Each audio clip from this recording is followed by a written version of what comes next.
Today we celebrate the feast day of Saints Cornelius and Cyprian, both martyrs and both leaders in the church during one of our more chaotic time periods in the 200s. Cornelius was the Pope and Cyprian was the Bishop of Carthage in northern Africa. It was a chaotic time because both of them lived during one of the worst persecutions of the church during the era of the Roman Empire.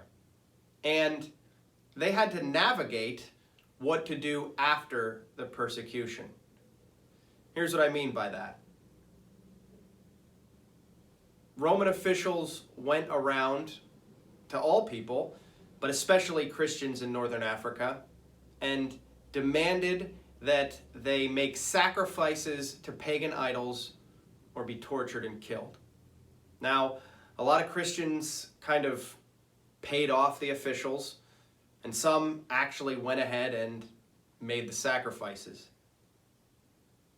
The reason it caused trouble afterwards is because many Catholics believed that the people who had kind of lapsed should not be allowed back in the church at all. And then on the other side, there were people who thought we should just kind of forget the whole thing and pretend it never happened. St. Cyprian was influential and important because he advocated a middle path where people could rejoin the church after a period of penance, sacramental reconciliation. Now, there was a whole big controversy and problem in the years that followed this. There was a group called the Donatists who actually separated from the Catholic Church because of their hardline stance of who could and couldn't be welcomed back.